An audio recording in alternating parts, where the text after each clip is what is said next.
Good afternoon to everybody from my side, from Amsterdam. I'm Herman Groepenhoff, I'm from Via Medical. I'm happy to introduce Dr. Carl Sylvester from the UK, from Cambridge University, and Dr.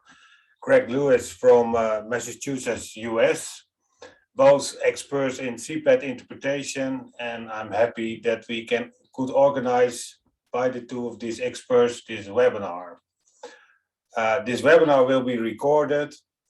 The two speakers will try to keep the presentation within 40 minutes. So at the end, we have 20 minutes of time for all of your questions.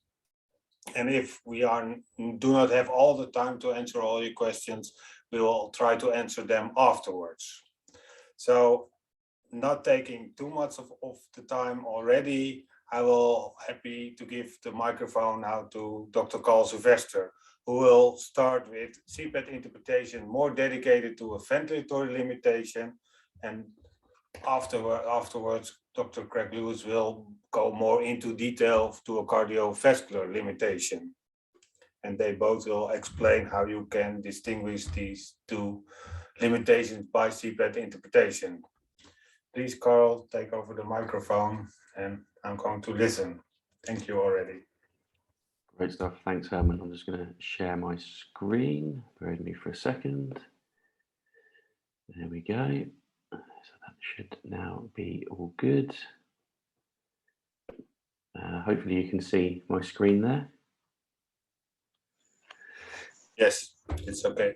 Great. So again, thanks very much, Herman and Via for the invitation to speak to you all today on respiratory cardiopulmonary exercise testing.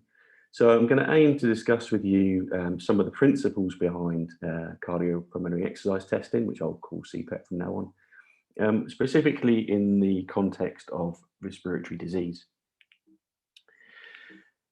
So if we think about cardiopulmonary exercise testing, CPET has the ability to assess exercise tolerance and determine whether any exercise intolerance is associated with a specific problem or problems within the whole cardiorespiratory pathway, as outlined in these probably very familiar cogs that many people would have seen before.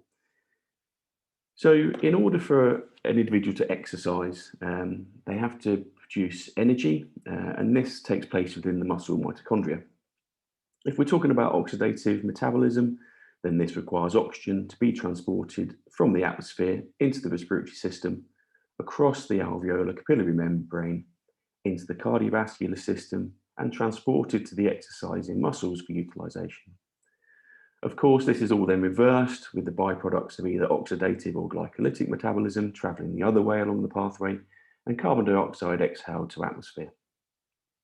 Now, as you can see, there are many points within this pathway where an abnormality can and will impact on an individual's ability to exercise efficiently and appropriately. And I'll now focus on what can go wrong within the respiratory system and how we can assess it utilizing CPET.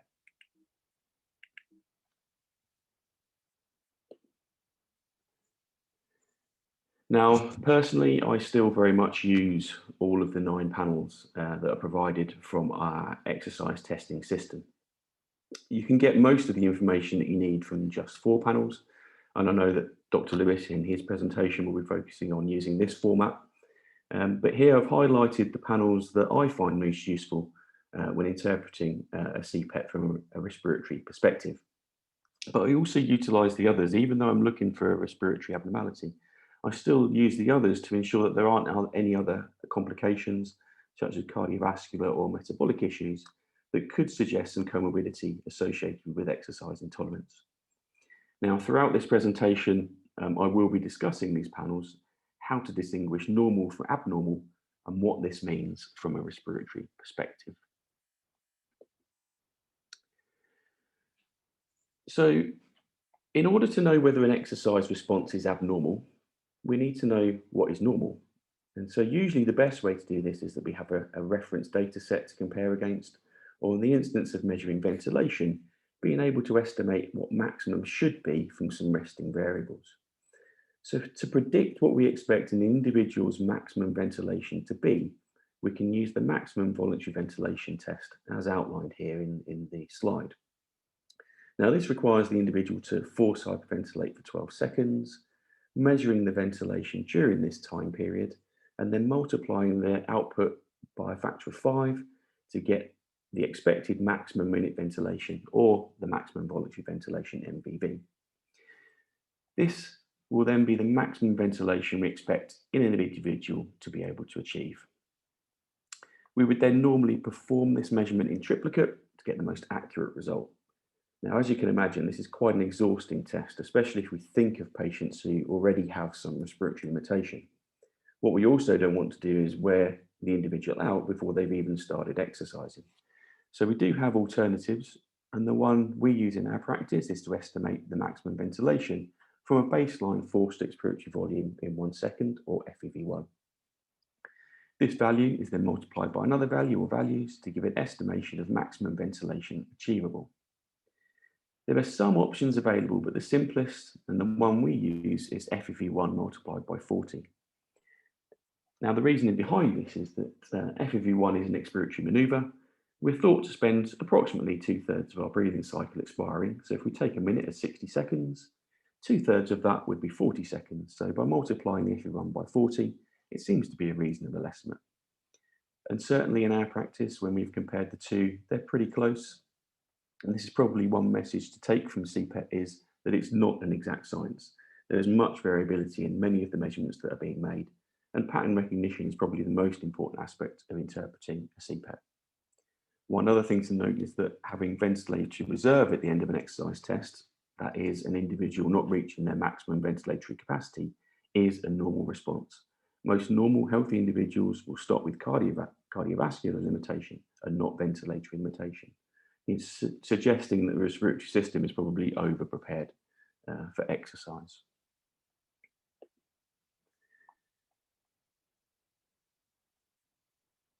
So if we take panel 1 of the 9 of our plots, we can see this tells us how ventilation is progressing with increasing time of the exercise test. You'll also see that the exercise test is split into stages. So those of you that are unfamiliar with the panels that you get on an exercise test, you can see that we have the first stage up to the line that says R. This is the resting phase. We then have the line between R and T. This phase is the unloaded phase. And for this, in a cycle exercise at least, involves the individual cycling at a set cadence, usually 60 revolutions a minute, but without any load being applied. So in this context then, this is assessing the demands of the individual when just turning their limbs. The next stage from T onwards is then the loaded phase, and can be seen here, and the load can be seen in the green dashed line, and that indicates a ramped increase in loaded exercise to the point that the test is stopped due to patient symptom limitation. Now, the normal ventilatory response to exercise is an exponential increase that starts at roughly 9 litres per minute and increases by the same amount roughly every 25 watts. And this is what we see in this normal healthy example here. Now, if we take an obstructive patient, hopefully you can see that there is a difference here between the two panels. So the obstructive patient does not have the exponential increase in ventilation. And this is due to their ventilation limitation, and specifically the airflow limitation preventing the patient from being able to increase their ventilation rate appropriately. So we'll discuss this now a little bit more. So what you can see on these panels is 3 normal flow volume loops in blue, performed at rest by the same individual. So we have 1 at rest, 1 at intermediate exercise, and 1 at the peak of exercise testing. The small blue circle in the middle is the normal tidal breathing loop. Now, in the first panel at rest, this individual has taken a large breath in, which is indicated in red, up to a total lung capacity. This is the individual's inspiratory capacity and is one of many parameters when assessing patients with respiratory disease on exercise. As we can see, as this individual exercises, you can see that their tidal loop in red in the second panel has become larger, but remains within the envelope of the resting flow volume loop. You can also see that they've begun to encroach on their expiratory reserve volume just to try and get more ventilation and volume of oxygen into their system. At the peak of exercise, the tidal volume loop has become slightly larger, but there is still some inspiratory reserve remaining, which I hope you can see from the point of end there to their total lung capacity in the flow volume loop at the end.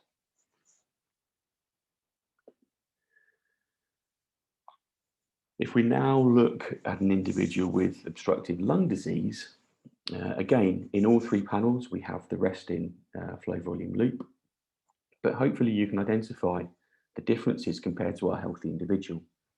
So in the first panel, already the resting tidal loop is outside the envelope of the resting forced flow volume loop, which we can see just here. And this is caused by the dynamic airway compression indicative particularly of emphysematous type lung disease. Because greater pressure is being placed on the airways during a forced maneuver, this causes the airway to partially collapse, limiting the expiratory flow. Now, during normal tidal breathing, there is, of course, less pressure placed on the airways, and so there's not as much tendency for the airways to collapse, and hence the tidal loop sits outside the forced loop. As exercise intensity increases, we can see that the exercise flow volume loop is beginning to demonstrate greater airflow limitation here. Importantly, the loop now is slowly starting to shift across to the left from where it was at rest. And then at peak exercise, you can see that there is no ventilatory reserve or very little ventilatory reserve compared to the healthy individual. And so this exercise flow volume loop is almost at total lung capacity. And what we can also see is that the end expiratory lung volume has shifted way across to the left. And therefore, this is resulting in dynamic hyperinflation in a patient with obstructive lung disease. We can denote this slightly differently looking at the volume time trace. And this slide shows the same principle. We can see that the healthy individual on the top, their inspiratory capacity gets larger as they encroach on their expiratory reserve volume, whereas in the patient with COPD, their inspiratory capacity actually starts to get smaller. So due to the associated airflow limitation, they do not have enough time to expire before they need to inspire again, and their breaths stack up and they become hyperinflated. Without the ventilatory reserve required to keep exercising, this is where the patient would normally stop.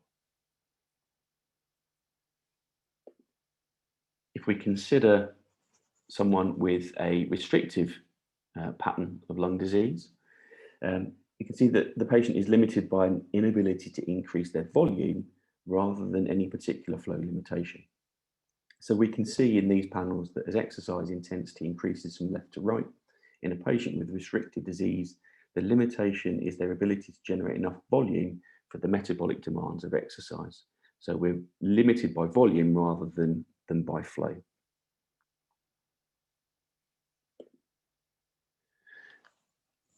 So another important panel when we're looking at determining respiratory limitation is panel 7 on the 9-panel loop.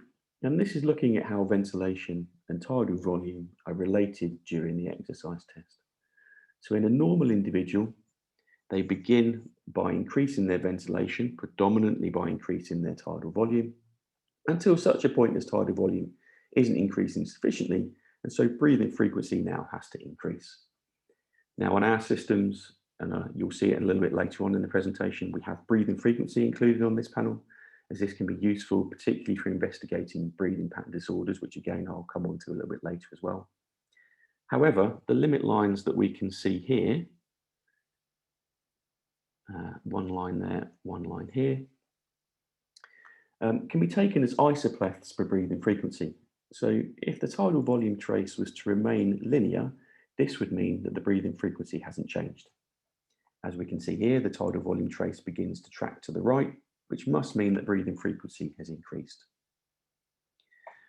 So if we now look at what happens in a patient with obstructive lung disease, we can see that the tidal volume is increasing, but the trace doesn't shift very much and remains on a fairly linear path. We probably expect to see this as the flow volume limitation associated with obstructive lung disease means that they can increase the volume, but not the rate. So the pattern remains fairly linear. Whereas if we look at an individual with a restrictive abnormality, they can increase their frequency, but not the volume. And hence the tidal volume trace continually shifts to the right.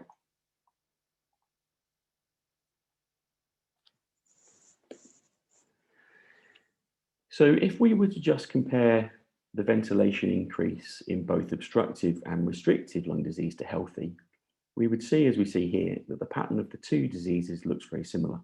Neither is able to increase their ventilation rate to the same extent as the healthy individual. So how would we distinguish between these two abnormalities in this instance? Well, if we were to look at the inspiratory time to expiratory time of the two disease patterns, so the TITE on the left-hand side against the VO2 max on the x-axis, we'd be able to tell them apart relatively easily.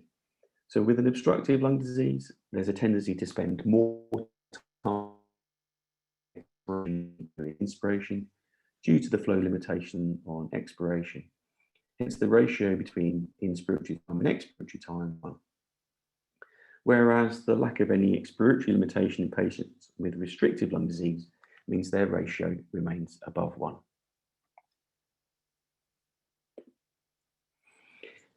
Another way to monitor the ventilatory response to exercise, again, is through panel 4 on our 9-panel plot. This is looking at the relationship between ventilation and the carbon dioxide production with increasing intensity of exercise. And as you can see, there is a clear linear relationship between these two parameters up to the point of the respiratory compensation point, which I'll talk about a little more in a second. But as you can see from the equation of the relationship between ventilation and carbon dioxide production, the output is influenced by two main factors, one being the arterial CO2 set point, and the second being the dead space to tidal volume ratio. Now, changing the value of either of these parameters will change the relationship and hence influence the slope of the relationship. If we were to decrease the CO2 set point, this will have the impact of increasing the slope. So as an example, if an individual hyperventilates, this would decrease their arterial CO2 value and hence increase this ventilatory efficiency slope. If we were to increase the dead space to tidal volume ratio, this will have the same effect of increasing the slope. So if we have an individual who has a gas exchange issue, which raises the dead space to tidal volume ratio, then this will also increase the slope. So we have two conditions that have the potential to increase this ventilatory efficiency slope, but for very different reasons. And in this instance, the performance of a blood gas measurement, either through an arterial sample or capillary sample, will allow distinction between the two causes. And so blood gas measurements are very useful tools in those with breathlessness, but we're not sure what's causing it. So just to explain this relationship a little bit further, and we'll just flick through here. So as we exercise, we utilize both oxidative metabolism and glycolytic metabolism, but we do this in different proportions dependent on the intensity of exercise and the availability of oxygen. Now, during low intensity exercise, oxygen is in abundance, and so we predominantly utilize oxidative metabolism. As exercise intensity increases and oxidative metabolism is insufficient to generate the energy required, we rely more and more on the glycolytic pathway or non-anaerobic energy generation mechanisms. This has the consequence of releasing hydrogen ions, but these are appropriately buffered by the bicarbonate system, keeping our blood pH relatively stable. All of this is the portion of the ventilation to carbon dioxide production panel that remains linear. But as we can see, there is an inflection in this graph, and as exercise intensity increases further, we don't have sufficient bicarbonate stores to deal with the increasing hydrogen ion release, and hence more hydrogen ions now circulate within the system. This hydrogen ion increase is detected by the carotid bodies, which now signal a greater increase in ventilation to alleviate this problem, and hence we see an inflection in the VE-VCO2 relationship as ventilation is now no longer linked to the carbon dioxide production. So this is quite a good marker to know when an exercise test is about to finish, particularly in most sedentary individuals, as they will stop soon after this happens. It's also unlikely that an individual with a respiratory condition will achieve a respiratory compensation point, as they are unable to increase their ventilation any further to achieve this point in the exercise. So we have a linear portion, we have another linear portion, and the uplift there is then where we would classify the respiratory compensation point. Another way to look at ventilatory efficiency and the ventilatory response is the relationship between ventilation and oxygen consumption. The relationship looks slightly different to the relationship there is between ventilation and carbon dioxide, with two inflection points on this slope. But this relationship does allow us to pattern recognize an abnormality and what it may be associated with, as per the next slide.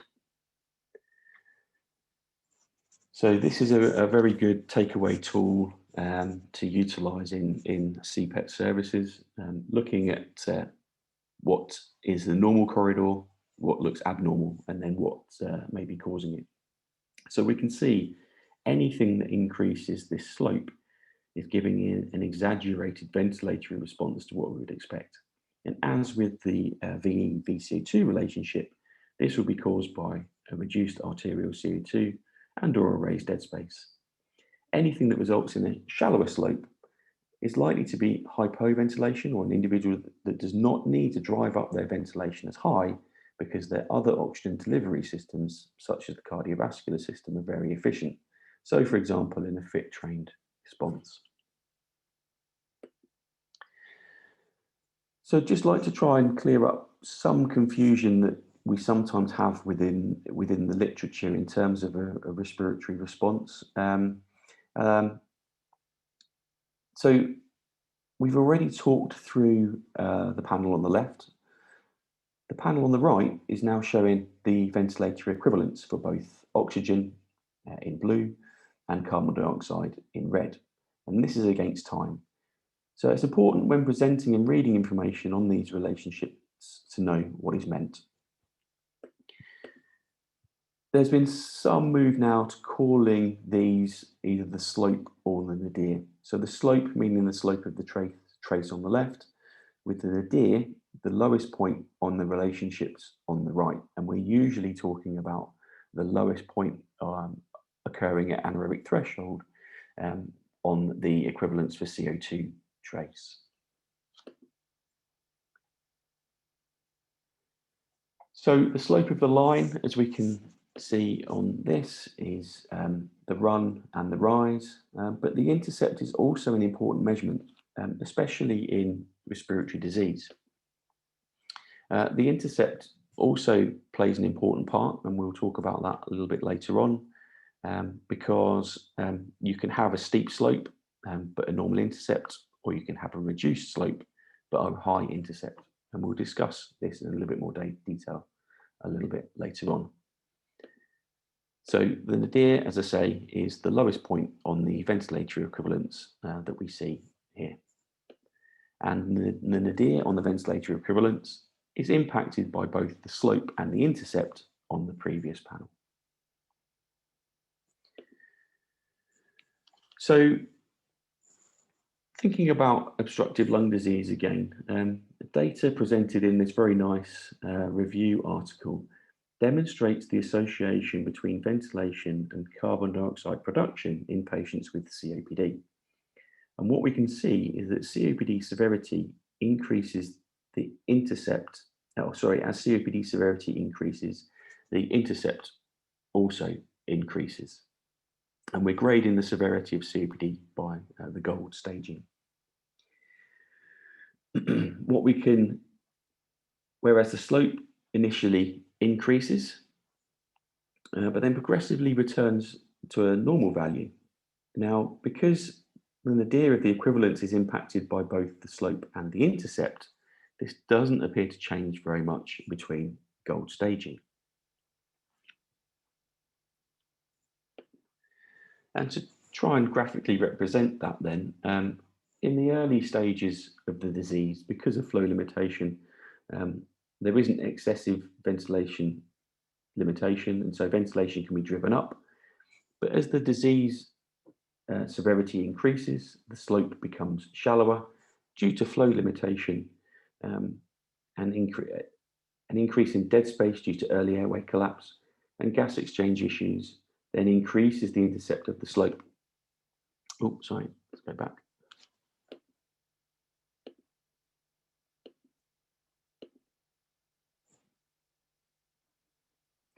So the pattern on the ventilatory efficiency plot looks very different, whereas the ventilatory equivalents initially increase before coming back down to a level where they were in the lower levels of disease severity.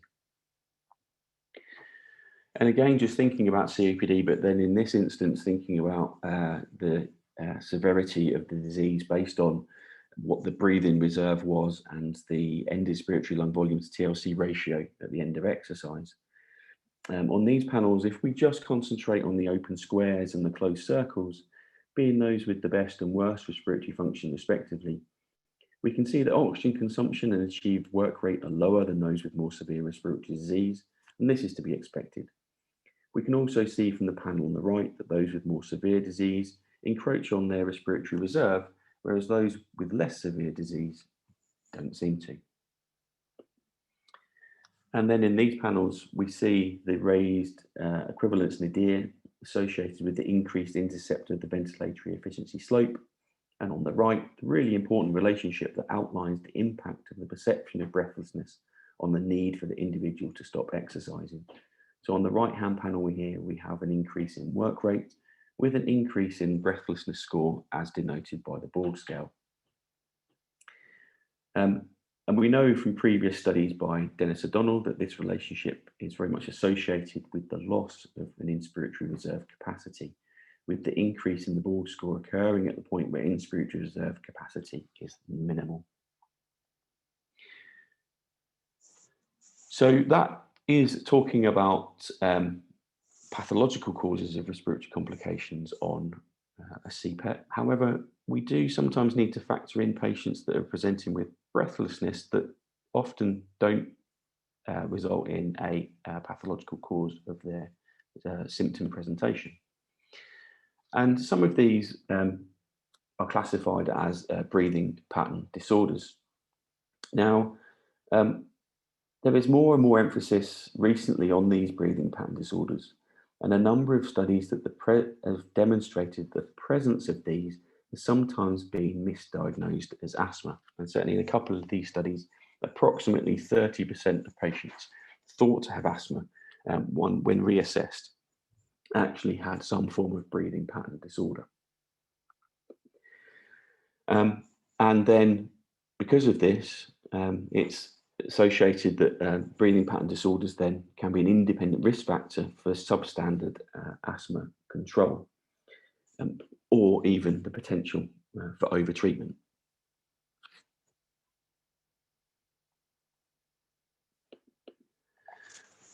So how do we classify a breathing pattern disorder? So one of the definitions is the presence of breathlessness once an organic disease has been ruled out or optimized by treatment. Breathlessness is caused by an alteration in the breathing pattern, which is associated with other non-respiratory symptoms such as dizziness or chest tightness. And so having a diagnosis of breathing pattern disorder is more a diagnosis of exclusion, because you are diagnosing them with a non-pathological cause for their presenting symptoms. And so if we bring that all back now to some of the panels that we looked at previously, particularly looking at the respiratory rate, breathing frequency and tidal volume, and just remind ourselves of what normal looks like with the panel on the left. So as ventilation increases in a normal individual, they will increase their tidal volume first. Once tidal volume levels off, then they'll start to increase their breathing frequency in order to continue to raise their ventilation with increasing exercise intensity. However, hopefully you can see that there are significant differences then in the panels on the right-hand side. And these are in panels of patients who have then subsequently been diagnosed with a breathing pattern disorder. So both the panels look abnormal, but slightly different.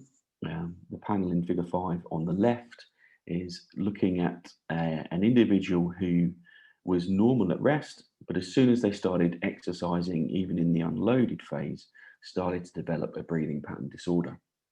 Whereas the patient on the right, you can see, hopefully, has a continuous breathing pattern disorder throughout all of the exercise tests, both at rest, intermediate, and excessive exercise intensity. So these panels are sort of one of the main ways that we look to identify whether patients have breathing pattern disorders or not. Another useful tool is looking at end-tidal carbon dioxide values. And so if we have a look at this panel here, hopefully you can see that we have fluctuations in end-tidal values, both in oxygen and CO2. But if we concentrate on the CO2 in blue, we can see that it's already pretty low at the start of exercise, and then it fluctuates up and down throughout the exercise test. And again, very indicative of someone with a breathing pattern disorder not being able to regulate their breathing pattern and not being able to understand how to increase their ventilation appropriately during an exercise test. So obviously we can see the fluctuations. And then this is a comparative research study that also demonstrated this relationship in those with hyperventilation breathing pattern disorder having a persistently low end-tidal carbon dioxide throughout exercise. And so we suggested in one of our studies that to identify a breathing pattern disorder, you need to have at least one of the patterns of either a high ventilatory equivalent, a low end-tidal CO2, or an erratic and/or breathing response to workload. And then similarly here, if we look at the ventilatory equivalents on the right-hand side, so in normal healthy control, you can see in the dark blocks that the ventilatory equivalents decline, whereas in the patient with hyperventilation or the patients with hyperventilation syndrome, they remain elevated throughout the exercise test.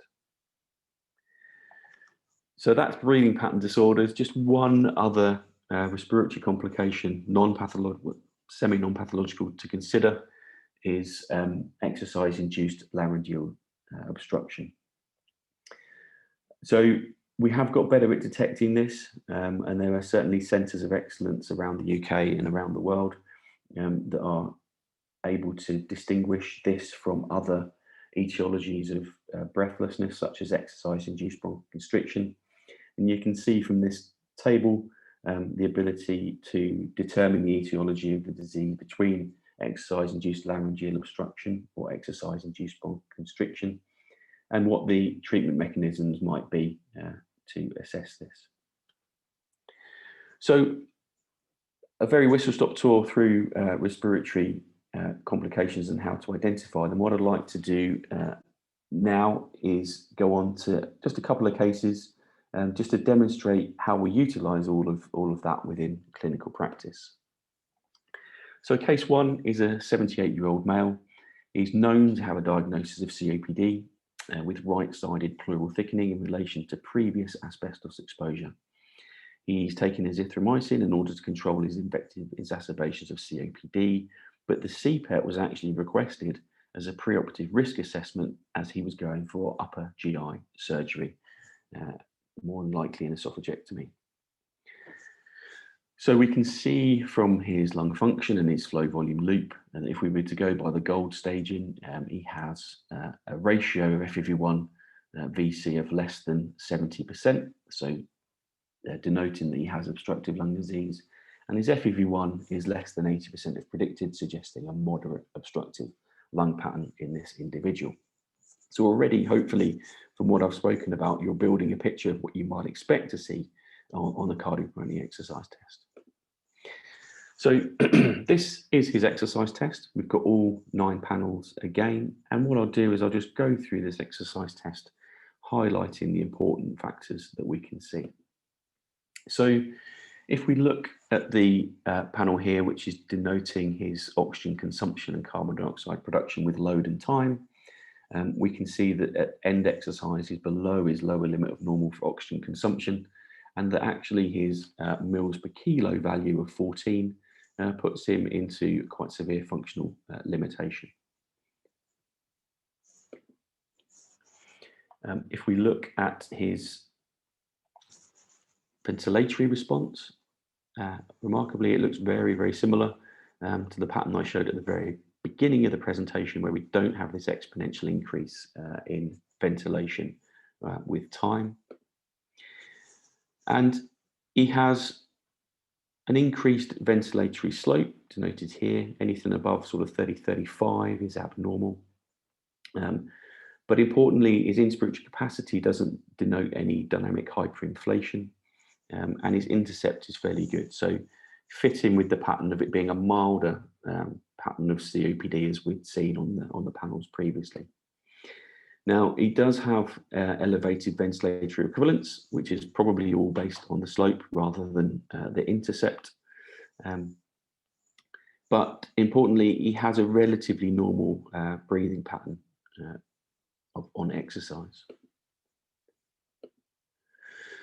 So this is the panel that we send to the anaesthetist and the surgeon to denote the operative risk. And because of his values, you can see that he's in a high risk for surgical intervention. This is based on thoracic surgery, and you can see the complication, mortality and morbidity percentages down there on the right. Now, this is a relatively recent exercise test. The surgery was performed 3 months after the CPET. There were no surgical complications.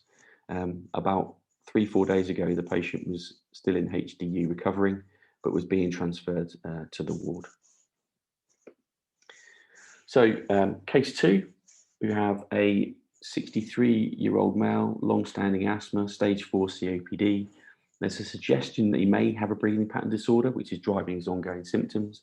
And so we were asked to undertake a CPET to investigate. So again, we can see in this individual, they have quite a low peak oxygen consumption. There is a suggestion, so this is still a maximal exercise test, just to show you down here. He stopped with ventilatory limitation rather than cardiovascular limitation. So we already know that this is abnormal. Unable to drive up ventilation as we would expect, but interestingly, if we look at the slope here, he's hypoventilating, so really not able to increase his ventilation very high at all. And we've also got this dynamic hyperinflation where inspiratory capacity is dropping quite significantly by at least 1 litre. But probably the most stark presentation on here is the fact that his end tidal CO2 is continuing to increase. So he's hypoventilating sufficiently that he's increasing his end tidal CO2. You would normally expect this to drop off towards the end of exercise, but because of his obstructive lung disease, he's unable to do that. Now, I know we're running short of time a little bit, so I've just got one last case to do, and then I'll hand you over to Dr. Lewis. So case 3, 68-year-old female with an established diagnosis of bronchiectasis, has troublesome protracted breathlessness following a lower respiratory tract infection, but their radiology and pulmonary function remain unchanged, and there's certainly no desaturation upon brisk walking. So there's a query around whether this is pulmonary thromboembolic disease, and the CPET was used to investigate the reason for the breathlessness. Now, hopefully, immediately you can see that there seem to be a lot more data points on here than some of the other tests that we've looked at, and certainly that the patterns seem to fluctuate quite a lot compared to the others as well. So, reassuringly, this patient has a normal oxygen consumption and also a very good anaerobic threshold, although sometimes an anaerobic threshold is quite difficult to detect in these patients. She has a very high ventilatory slope, and also it's probably hyperventilation at the start of exercise because the slope is already upshifted at the start. You can see from her ventilatory equivalence, these are also very high, and her end-tidal, also carbon dioxide values are very low and stay very low throughout the exercise test. The wobbliness of this trace is telling us that she's struggling with breathing pattern. And certainly from this one, you can see that there's a big scatter in her tidal volume during the exercise test. And if we look at the next panel, this is the patient that we saw a few panels back, where they have a breathing pattern disorder that continues from rest all the way through exercise compared to a normal exercise response.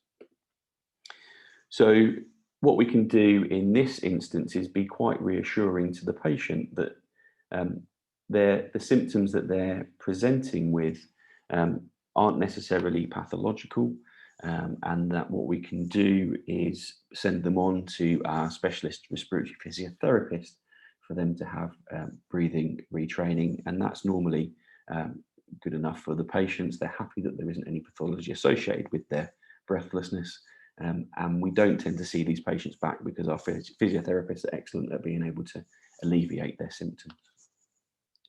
So I hope that that was an interesting presentation for you all around the respiratory presentation on the cardiopulmonary exercise test, and be very happy to answer any questions after Dr. Lewis's presentation.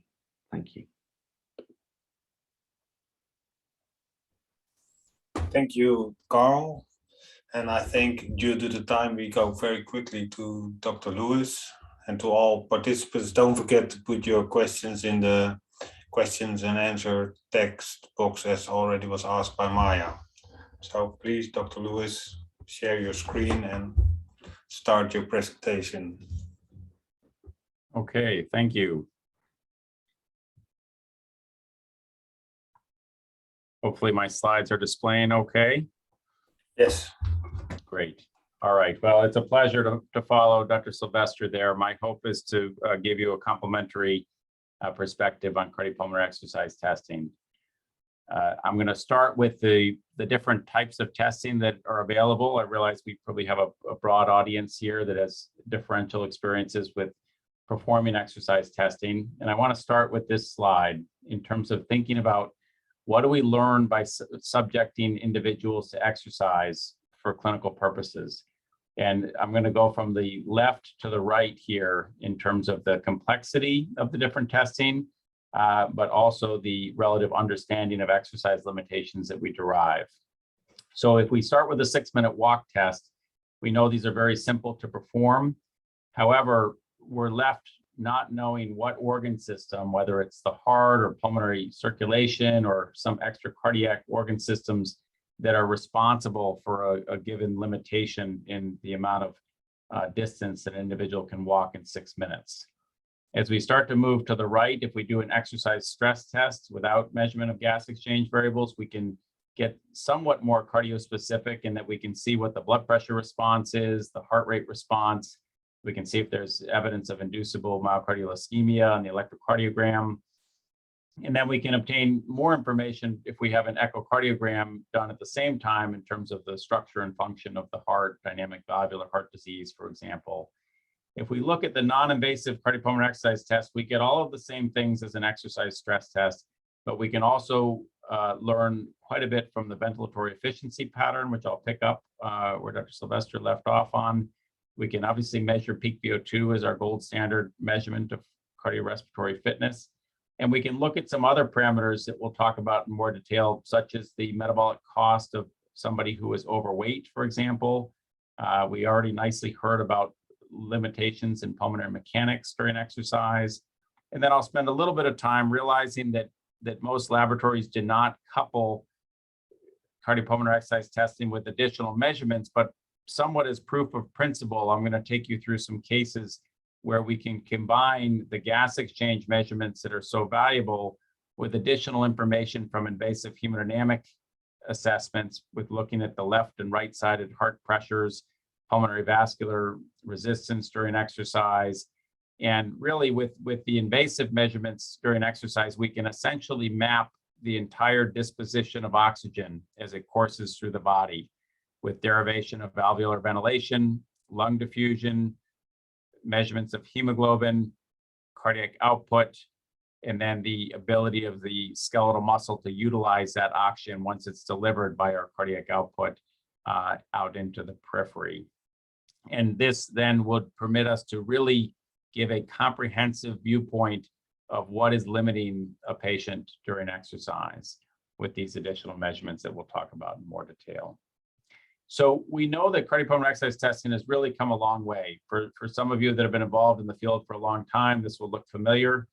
You know, there was long warm-up times. There's a Douglas bag that's just on display here, manual data processing, really focus on single measurements such as peak VO2. Now with the modern metabolic carts by Vyaire and others, we really have come a long way in terms of these tests are much simpler to perform. It's easier to calibrate the equipment. And importantly, as you saw from the 9-panel displays, we have better ways of looking at the breath-by-breath patterns throughout exercise to gain physiologic insights into why our patients are limited. And as I'll talk about in more detail, we can couple these gas exchange measurements with an array of different other tests, whether it be echocardiography, first pass ventriculography, invasive hemodynamics, in order to get a real full assessment of exercise limitation. Here's a setup in our laboratory at Massachusetts General Hospital, and some people talk about different levels of cardiopulmonary exercise testing. This can be somewhat institution specific. So I'll give you a rundown of what it is at our institution. So simply performing a cardiopulmonary exercise test with metabolic cart coupled with either a cycle ergometer or a treadmill is what we call a level 1 exercise test. We can do these with or without first pass imaging, which is shown here with a first pass imaging camera that permits us to measure our RV and LV ejection fractions during exercise. Level 2 at our institution is when we couple the gas exchange measurements with a radial arterial line so that we can do serial arterial blood gases during exercise. And then the level 3 test is where we couple the gas exchange arterial line as well as a pulmonary arterial catheter. And here we can derive the continuous assessment of pulmonary arterial pressures with intermittent assessments of pulmonary capillary wedge pressures to measure left-sided filling pressures and continuous assessment of right atrial pressure. And importantly, when you combine all of these modalities, which more and more institutions are now doing, we can draw the mixed venous oxygen saturations minute by minute. We can draw the arterial blood gases, and then we can couple that information of the CaVO2 difference with the measurement of oxygen uptake so that we can derive the true FIC cardiac outputs during exercise, and it will help to distinguish relative cardiac performance and the performance of the periphery in limiting one's ability to perform exercise on the incremental ramp protocol. So there's a few different indications for performing a cardiopulmonary exercise test. If you are really interested in understanding why somebody has unexplained dyspnea, then you can learn quite a bit from the non-invasive patterns, which we'll talk about in more detail. But our gold standard for dissecting each organ system's contribution is through the more invasive form of testing. I am going to spend a little bit of time on the cardiovascular side of things in terms of how we can use the cardiopulmonary exercise test to predict prognosis. So this is a scenario of the patient that has a LV ejection fraction of 30%, and you want to understand what their clinical trajectory is. And for this form of testing, typically the level 1 test, non-invasive test, is quite adequate for predicting prognosis with CPET. And then there's precise quantification, which we use in clinical trials and in terms of thinking about rehabilitation and disability. And that also is typically well served by the non-invasive form of testing. So this is a 4-panel, but it's quite similar to what Dr. Sylvester just showed you in terms of some of the information derived. I'm going to focus on this as a kind of a simplistic way of thinking about some of the cardiovascular measurements.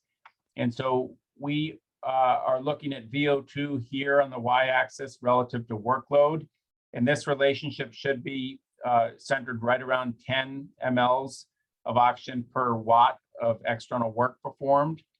We've already heard about the relationship between BE and VCO2, where you can see the late divergence here that was discussed in the previous lecture in terms of the BE-VCO2 relationship, captured oftentimes in the cardiovascular literature by the slope. And then we can dissect out the VO2 into the heart rate response pattern and the O2 pulse, or the VO2 divided by heart rate, which is shown here in orange. And then you can see both of these are relative to 100% predicted in these dashed lines. And so this is an example of a normal individual that reaches 100% of their predicted O2 pulse and 100% of their predicted heart rate with a normal aerobic efficiency, a normal VE-VCO2 relationship that remains less than 30. And then you can see, as was also nicely discussed in the previous lecture, that the VCO2 is becoming in excess of the VO2 here. This is the respiratory exchange ratio, the VCO2 to VO2 relationship. It's exceeding 1, indicative of crossing the ventilatory anaerobic threshold. And you can see that curvilinear normal response in minute ventilation shown here in green, with a nice smooth curvilinear ascent pattern. So this is a normal kind of 4-panel display. And then contrast this with a 58-year-old gentleman who came into our clinic with a history of longstanding cardiomyopathy and ejection fraction of 18%, who was experiencing dyspnea on exertion, but one of these classic kind of minimizers of symptoms for whom it's really helpful to obtain this type of objective information. You can see that there's a markedly depressed VO2 work relationship here of 5, about half of what would be considered normal. And then the VE-VCO2 slope is markedly steepened here with a VE-VCO2 relationship of 54. You notice it's relatively linearized. It does come in right about 0 here in terms of the intercept. So this is highly inefficient ventilation that is characteristic of heart failure, even though it has the word ventilation in it, and I'll show you why in a moment. And then you can see his heart rate here barely augments, only reaching 55% of predicted, and the VO2 heart rate relationship, or the O2 pulse, is also markedly reduced. If we shift our attention over to the lower right-hand panel here, you can see that there's this cyclical periodic breathing pattern, which is different than the erratic breathing that was just shown. This is, you can see the cycle lengths are relatively constant here. There's these large amplitudes of oscillation, and everything is oscillating, the VO2, the VCO2, and the minute ventilation. And this patient was markedly impaired compared to predicted. All of these are basically associated with high symptom burden and poor prognosis, including the aerobic efficiency. The VE-VCO2, when applied to patients with established heart failure, in this study by Ross Arena and colleagues, you can see potently separates patients on the basis of their prognostication as you get up into these steep VE-VCO2 categories. This patient was ventilatory class 4, and you can see that is associated with a 12-month prognosis on the order of about 50% survival. The heart rate and stroke volume CaVO2 product were both significantly compromised. And then we know from the oscillatory ventilation pattern, this is essentially complementary to what we see with a periodic breathing or a Cheyne-Stokes respiration in the state of rest, or a central sleep apnea pattern that we see while sleeping. This is an oscillatory ventilation pattern during exercise. If you have oscillatory ventilation, it's associated with very poor prognosis in heart failure. And importantly, if you have an intervention that augments cardiac performance, you'll see attenuation of the cycle length as well as the amplitude of these oscillations. So starting with peak VO2, we know from work done back in 1991 from Donna Mancini that if you have a very low peak VO2 in a patient with established heart failure, reduced ejection fraction, their prognosis was worse off at 1 year than if the patient did not undergo a heart transplantation. And so Donna used the peak VO2 of less than 14 as a way of establishing that a patient was sufficiently sick to merit consideration of heart transplantation listing. And you can see as you get into the very low EF categories, the ejection fraction alone doesn't do a particularly good job of distinguishing between patients. And then the ISHLT guidelines will suggest that if you've got a peak VO2 less than 12 in the setting of being on a beta blocker, that's a indication for listing. At the extremes of body size, it's better to use a percent predicted cutoff. And then back to the VE/VCO2, you just heard from Dr. Sylvester about the component variables of VE/VCO2 in terms of your fractional dead space and your PaCO2 measurement. If you look at the hemodynamic profiles of these patients that have abnormal RV function where they can't perfuse the pulmonary circulation and they have high pulmonary vascular resistance, these patients have significant VQ mismatching. They have high fractional dead space, and this tends to drive the VE/VCO2 slope upward, as was seen in the example, and these patients have a particularly poor prognosis. We also know that by echocardiographic studies, the patients with the steepest slopes tend to have the most compromised RV function. Again, the RV insufficiently perfuses the pulmonary circulation, resulting in high fractional dead space and high VE/VCO2. We also know the heart failure population tends to have abnormally low PaCO2 set points. And so there's a dual contributions to these steep slopes, but particularly if you see this pattern in patients with established heart failure, think about abnormalities in RV pulmonary vascular function, which we know are associated with particularly poor prognosis. Importantly, the slope, as I showed it in that patient with heart failure reduced EF, was quite linear.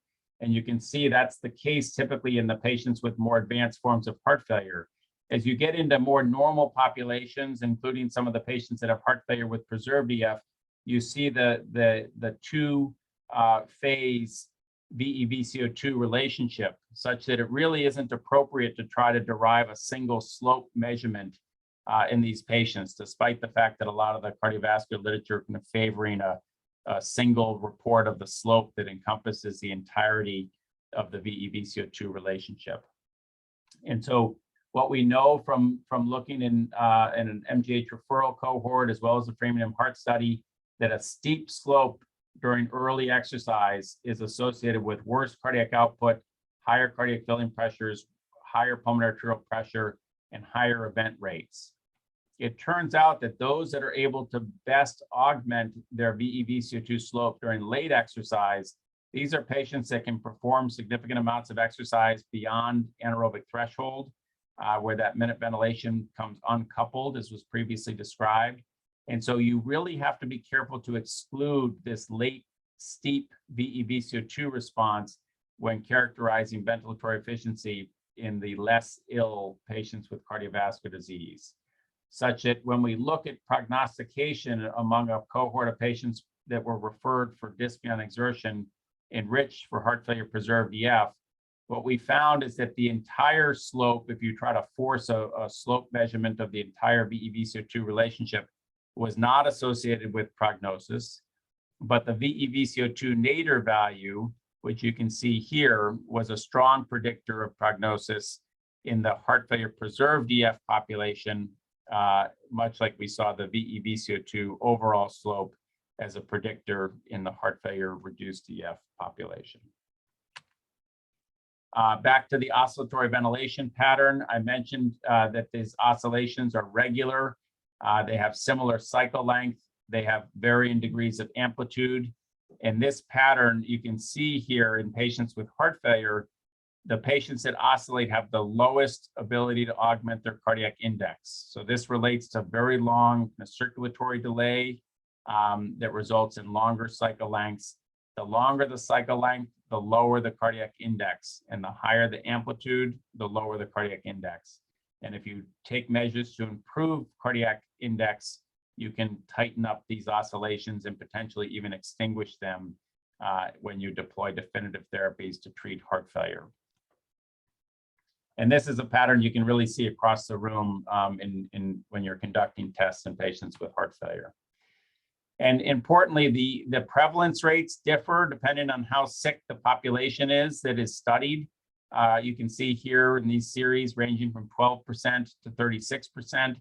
But importantly, in all of these studies, the hazard ratio for those that have oscillatory ventilation versus those that don't is on the order of a 3-fold increase in mortality, such that you should be thinking about deploying advanced therapies for heart failure when you see these patterns. And this is just a synopsis that was published several years ago from our group, looking at the combination of variables that should get you concerned in a heart failure patient. So reduce peak VO2 as long as the respiratory exchange ratio is in excess of 1, such that there's evidence of a maximum volitional effort test.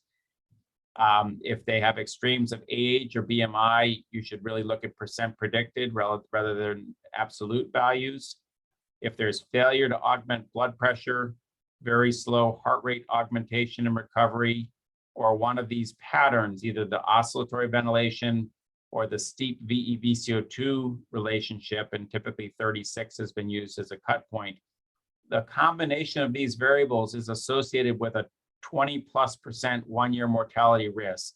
And we know that our therapies, such as referral for heart transplantation or left ventricular assist device, can confer a less than 20% mortality at 1 year, oftentimes much less. So this is a way of prognostication that we deploy regularly in our institution and in other institutions across the US and the world. If there's not a maximum effort study and the RER does not exceed 1, you can still look at the ventilatory threshold or the anaerobic threshold. You can look at oxygen uptake efficiency slope, and you can look at your VE-VCO2 and oscillatory ventilation patterns because they are not dependent on maximum volitional effort. Conversely, if you have a relatively preserved peak VO2 and you don't have these unstable or inefficient ventilation patterns, then your risk of mortality is significantly lower. I'll skip over this in the interest of time, and I'm just going to present a couple of cases, which I think will complement the cases that you've heard already. This is a very common scenario. You have the conundrum of the 62-year-old gentleman in this case that's presenting with dyspnea on exertion. He sees his lung physician, and the lung physician says, "Dear Dr. X, it's not the lungs, consider a cardiology consult." And then the cardiologist might do an electrocardiogram and some additional tests in the state of rest and say, "The heart is fine, consider a pulmonary consult." And the problem is that the patient is having symptoms with exertion, and oftentimes we confine our diagnostic evaluations to a state of rest. So in this particular patient, is a 62-year-old gentleman, as I mentioned, progressive dyspnea on exertion, difficulty climbing a flight of stairs. He had some workup remotely, including a borderline stress test that had with no evidence of epicardial coronary disease and a subsequent coronary angiogram. Did have a diagnosis of type 2 diabetes on oral agents, was a previous 30-pack year smoker.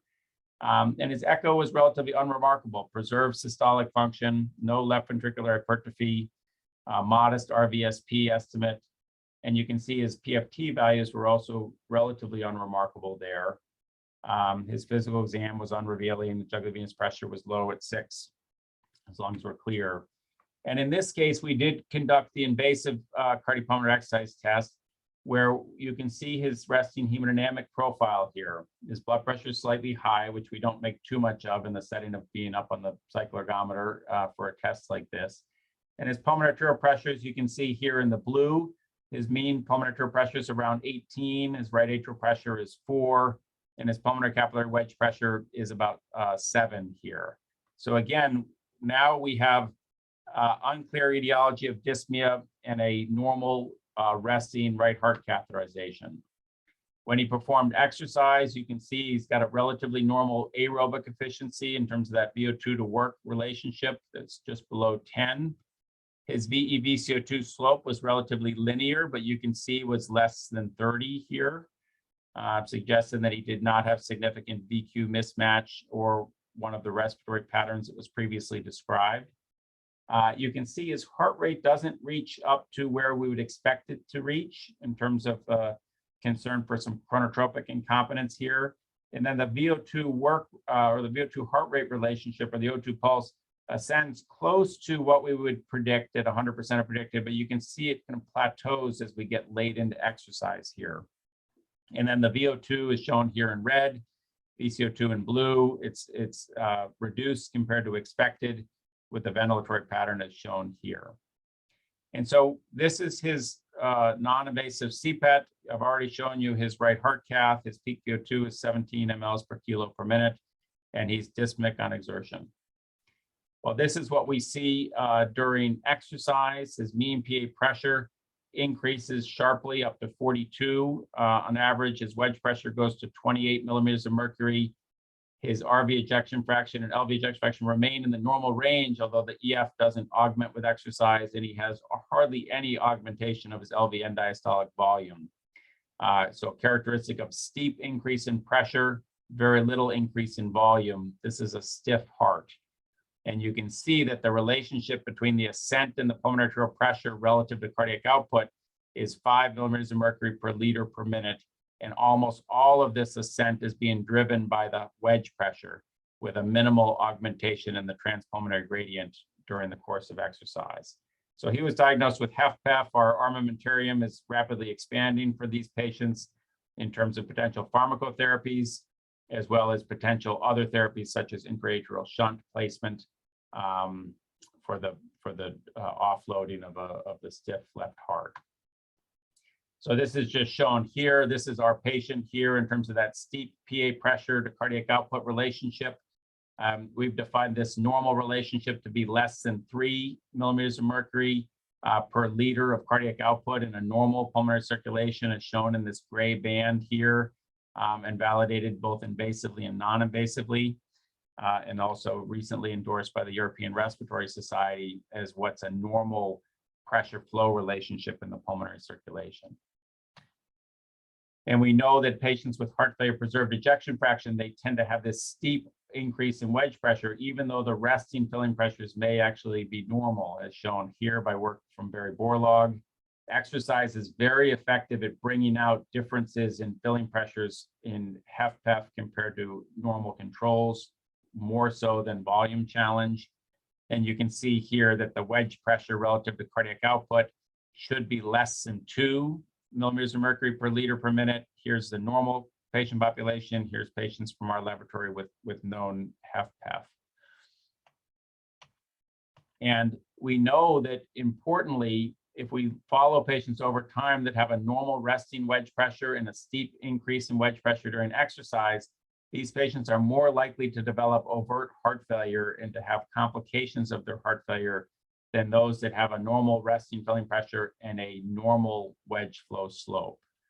We also know that if you look at the prognostic significance of wedge pressure, that the resting measurements actually don't predict prognosis anywhere nearly as well as if you have a high exercise wedge pressure, even if you have a normal wedge pressure in a state of rest.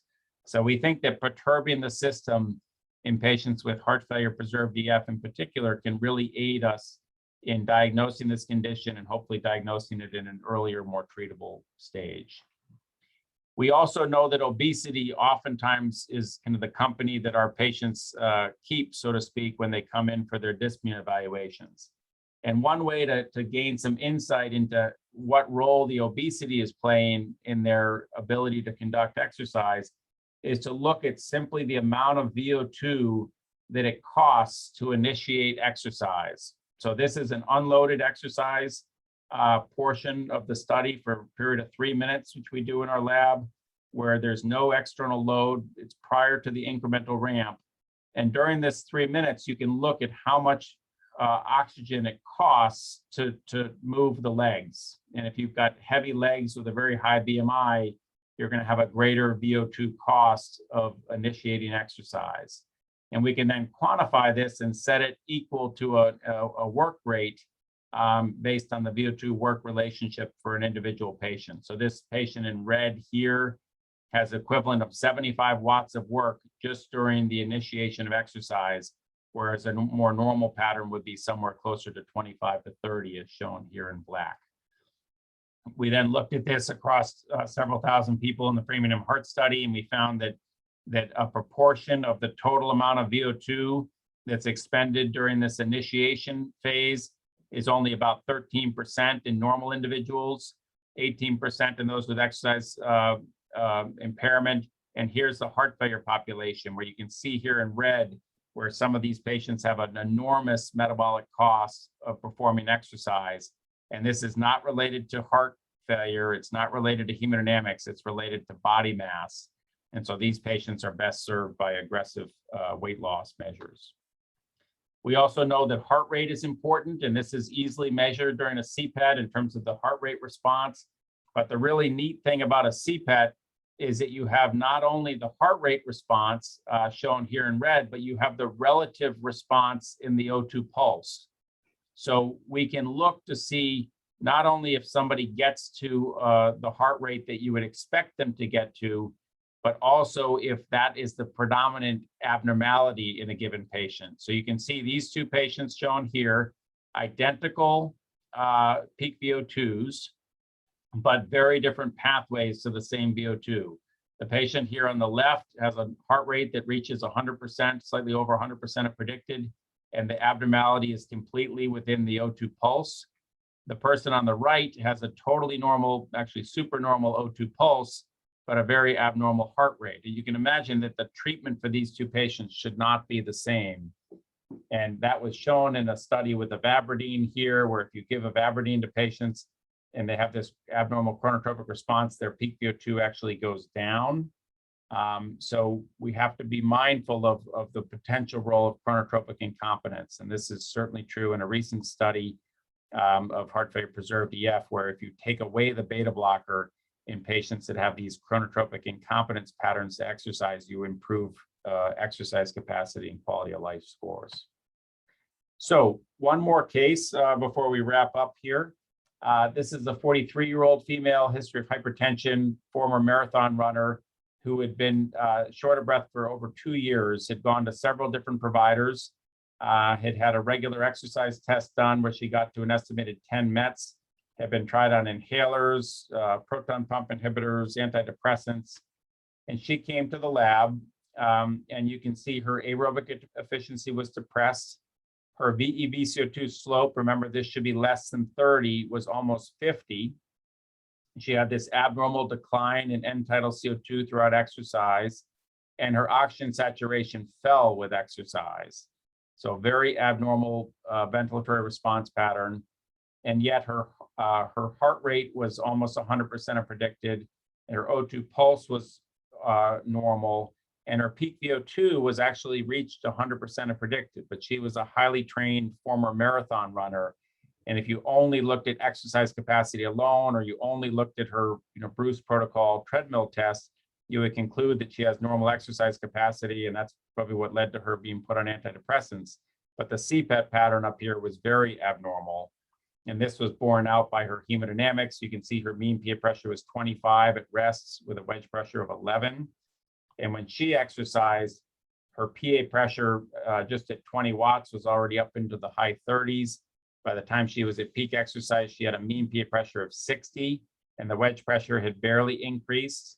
So in contrast to our previous patient who also had a PA pressure cardiac output slope of about 5, hers is completely driven by the precapillary transpulmonary gradient with a very steep pressure flow relationship. Her RV ejection fraction fell, her PaO2 fell, her AA gradient increased, her fractional dead space was high as an explanation for that high VE/VCO2 slope. And despite never having been diagnosed with a DVT or a PE before, she was found to be chock full of previous pulmonary emboli, and she underwent a thromboendarterectomy procedure shortly after this test was performed. She came back to the lab 6 months later. Her VO2 work relationship had improved. Her VE/VCO2 slope was still abnormal, but it had fallen from 49 down to 41. She had more normal oxygen saturation and was now super normal for her O2 pulse and for her peak VO2. And we know that high PA pressure response to exercise are prognostic, even when you have normal resting PA pressures. And so in this case, the gas exchange measurements were quite informative. The high VE/VCO2 slope, the fall in end-tidal CO2, the fall in oxygen saturation, all of these were clues to the abnormalities that were present in the pulmonary circulation in these patients. So I'll conclude with this slide. This is just a flow diagram that's available. It was recently published. You want to look for RER value in excess of 1.05 to call it a maximum effort test. And then if the peak VO2 is reduced, then you want to think about whether there's a pulmonary mechanical limitation, as Dr. Sylvester showed you. And if not, then if you have the luxury of the invasive measurements, which we don't usually have in patients, you can look to see whether there's abnormalities in peripheral oxygen utilization or whether there's abnormalities in hemodynamic responses. And for this, I encourage you to look at heart rate response, PA pressure, cardiac output response, and then fractionate this response into the wedge pressure and the transpulmonary gradient or the PVR response to exercise. So with that, I'll conclude, and we're happy to answer questions. Thank you, Dr. Carl Sylvester and Dr. Greg Lewis. Very informative at the moment already. And I received already, or in the chat box, we have 3 questions. So due to the time, I think we should go on. And the first question is, are there any indications to perform a maximum inspiratory or expiratory pressures if the MVV is lower than 50% of predicted? And I would like to ask this to Carl Sylvester, but and of course, if Dr. Greg Lewis has an answer, feel free to add your information. Okay, so my answer would be yes. I think it's the indication for performing MIPS and MEPS is to look for respiratory muscle weakness, and of course in respiratory muscle weakness you will have a reduced MVV, but I think probably as well as doing MIPS and MEPS, it'd be important to rule out any other potential pathology. So yes, MIPS and MEPS for sure, but I'd also be thinking about doing other tests of respiratory mechanics, so maybe even just a simple spirometry measurement would be indicated as well. Okay, thank you, Carl. We go on to the second question, and then we go on to Dr. Greg Lewis. Is there also a role for diffusion measurements during exercise, and then during a non-invasive assessment of like dynamic diffusion problem? Yeah, I think it's a great question. Sorry, I asked it to Dr. Lewis. Oh, sorry. Yeah, so you asked whether there was a role for diffusion measurements? Yeah, during exercise in a non-invasive test. Yeah, I think that it can certainly be, first of all, the baseline PFT, maybe just to start with that, is I find to be very informative. I think it's important just to emphasize that the spirometry should be part of the cardiopulmonary exercise test. As a standard practice, we will also perform the DLCO measurements as well prior to exercise in an effort to get as much information as possible about our patients. So I think that the baseline measurement is particularly important to obtain, and I think that if you were set up to do so, that you can have incremental value of the exercise-based measurements. And happy to hear from Dr. Sylvester on his take on it. Yeah, also, yeah, Carl, go on. Yeah, sorry. Yeah, I think diffusion during exercise would be important. I guess what you're looking for there is whether there is a gas exchange problem as exercise increases. And as I mentioned in my presentation, one of the ways that we would look for that is doing an arterial or capillary blood gas. So that would be equally have equal ability at being able to detect whether there is a gas exchange problem, not necessarily whether it's diffusion related, but certainly whether there's a gas exchange problem. And practical, my experience is very difficult to do a single breath diffusion while you're on a bike or moving. That's another question. Sorry for my speed at the moment, but I like these questions. From the last example for Dr. Carl Sylvester about irregular breathing, how can you distinguish this from exercise oscillatory ventilation? Could it not already be exercise oscillatory ventilation? Yeah, well, to coin a phrase from my cardiac colleagues, Oscillatory ventilation would be a regular, irregular pattern. And what we saw in my last case was an irregular pattern. So there was no consistency to it at all. In oscillatory ventilation, there's clear guidance as to what would constitute oscillatory ventilation during an exercise test, something like 60% variation in minute ventilation over the exercise. Whereas the last case of mine, it was just all over the place. Ventilation was up, down. They couldn't regulate a normal breathing pattern. So I would have excluded an oscillatory ventilation pattern on that and definitely swung towards it being a breathing pattern disorder. I don't know if Dr. Lewis. Yeah, just a couple of points on that. One is the cycle length is particularly important to pay attention to. You really should have the regularity of your cycle length when you see the periodic breathing pattern during exercise. You look for these kind of this rolling hills pattern, and you can look in more than one of your gas exchange measurements. You know, the ventilation measurement is what's typically described, but as I showed in that example, you know, your VO2 and your VCO2 will typically display the oscillatory behavior as well. So you really do want to look for that regular cycle length. It's also important just to point out that there's different ways to bin the gas exchange data, as I'm sure many in the audience know. And so you are going to be expected to see some variation in your minute ventilation and your other measurements, particularly if you're looking at raw breath by breath data. A lot of the algorithms will have some smoothing methodology, whether it's mid 5 of 7 breaths or whether it's every 10 seconds. But those have important implications for being able to ascertain these patterns, because if you're looking at a breath by breath, of course you're going to see some variability, and you don't want to overcall an oscillatory ventilation pattern in patients. Typically, these are patients that are coming in that have recognized compromise in cardiac output augmentation, because if you looked at the prevalence is highly related to the degree of impairment in the patients that are coming in for exercise testing. And if you do very large bins, like 30-second or 1-minute bins of your data, then you can miss the oscillatory breathing, and you won't see as erratic of a pattern. But I recognize, going through the literature about this topic, about exercise oscillatory ventilation, that there is a kind of lack still of consensus over the world how to measure this exercise oscillatory ventilation about the cycle length and the amplitude. Dr. Lewis? Yeah, I have to say, this is one of those things, you can see it from across the room when it's really there. You get, I showed an example in my, and obviously they're not always crystal clear like that, but in true oscillation, it should not come as a surprise. And it's one of the many advantages of that's, I think, one of the reasons Dr. Spencer and I, showed the actual raw data. It's so important to pay attention to these patterns that you see that are inscribed by all of the data, and not just use these tests to look at one number, which is usually the peak VO2. And the binning issue is important as well. But yes, you're right, absolutely right, Herman. There are different, published guidance in terms of like the degree of variance in the cycle length that you need, or the amount of amplitude relative to your minute ventilation amplitude.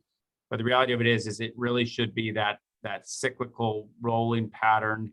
Occasionally it will extinguish during late exercise, and those are actually usually people that are able to augment their cardiac outputs more during later exercise. But typically you can see it at rest, exercise, and even during recovery. Thank you. Happy with your answer. About recovery data, Dr. Lewis, I asked this question too, because it's about recovery data of oxygen pulse. It suggested that this will be useful in less ventricle problems, because it can go up during recovery. Yeah, no, thanks for the question. I feel like we could probably spend 2 or 3 times as much time on this and still have material we couldn't get to. So I wasn't able to get to the recovery patterns, but as many on the call recognize that, a slow heart rate recovery is recognized for its prognostic importance. And obviously that's one component of your VO2. A slow VO2 recovery with exercise, these patients that have, very abnormal cardiac function, they have abnormal kinetics such that their onset kinetics are delayed. Their VO2 work relationship is shallow, so that they're building up this oxygen debt throughout exercise. And oftentimes you'll see a highest VO2 value that might occur at 30 seconds, a minute, even a minute and a half after they're done exercising, before the VO2 finally starts to downtrend. There's a lot of information embedded within that pattern when you see it. That's a patient that has significant O2 debt that they're essentially repaying upon initiation of recovery. And when you see that pattern, that longer it takes before the VO2 starts to downtrend is very closely related to invasively measured cardiac output. It predicts prognosis and heart failure, and it's one of the many things that you're going to pay attention to when you're looking at these tests.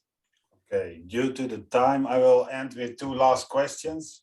First, for Dr. Sylvester, have you have any experience using measures of entropy to qualify dysfunctional breathing in panel 7? So, great question. Thank you, Patrick Jameson, for that.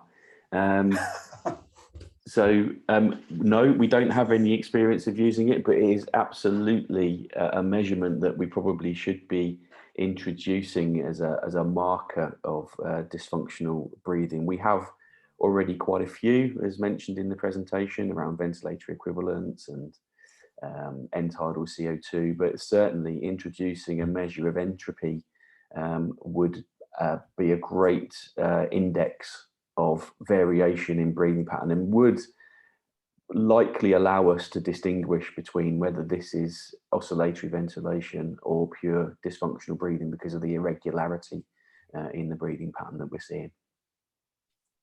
Thank you. The last question then for Dr. Lewis.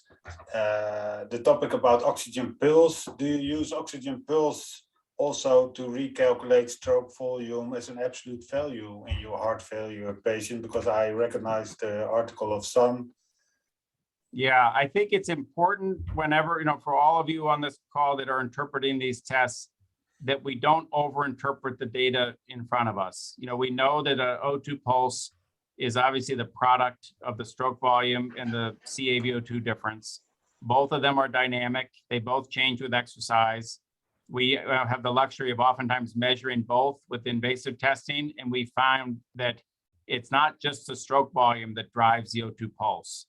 The CaVO2 difference is actually more dynamic than the stroke volume difference is from a state of rest to a state of exercise. So I would exercise caution with overinterpreting the O2 pulse as a surrogate for the stroke volume, because it's also a surrogate for what's happening in the periphery, and not everybody extracts oxygen the same way in the periphery. There are things you can look at in terms of a sharp change in the ascent of the O2 pulse, and if the O2 pulse begins to plateau or decrement, it can obviously be a clue that you're not effectively continuing to augment the two components of the O2 pulse throughout exercise. But we just, we have to be a little bit careful not to overinterpret our patterns on these tests. Okay, thank you. And we cannot stop or end this nice presentation of both of you with the last question. What is the role of CPET within these COVID patients at the moment? How do you see it? And this is the last word for the both of you. With Carl, I see Carl, he wants to answer us first. So yeah, I mean, we've tested quite a few post-COVID CPET patients now, and very much what we're seeing is what's being seen in the literature. There's a lot of variation in the patients that are presenting post-COVID in their CPET responses. So a proportion do seem to have some cardiac dysfunction, a proportion do seem to have some respiratory dysfunction, and then quite a large proportion seem to have some breathing pattern disorder associated with it. So I don't think we can say post-COVID that there is a single entity that is presenting in these patients. It's a real mixed bag, and it really warrants some further research to investigate why we're seeing such differences in exercise tolerance and exercise response in these patients that are recovering from the same disease. You recognize unexplained fatigue. And Dr. Lewis, correct? Yeah, I last comment. 100% agree. I think one of the things is, I wish we had the luxury of understanding, where all the patients started, before they contracted COVID, because obviously we know there's a great deal of differences at baseline. Unfortunately, this, condition tends to favor people that have other comorbid conditions. And so I think we also, want to make sure we're interpreting the data as what is attributable to COVID and what's attributable to their underlying, kind of set of risk factors and conditions that they have. And there is not a single pattern that we're seeing. There certainly is some very intriguing, patterns in terms of some of this, what's happening with the autonomic nervous system, what's happening with your, breathing regulation and your abnormal breathing patterns. I think, unfortunately, there's a relative minority of patients that have sustained cardiac dysfunction that's solely attributable to the COVID-19, but obviously we still have a lot to learn. Okay, thank you. And as you both also already mentioned, hopefully we can do this again. That's my first impression. A big thank you to all participants who are still there. And the few questions we did not answer yet, we will try to answer by email. And then by this, I want to close this session.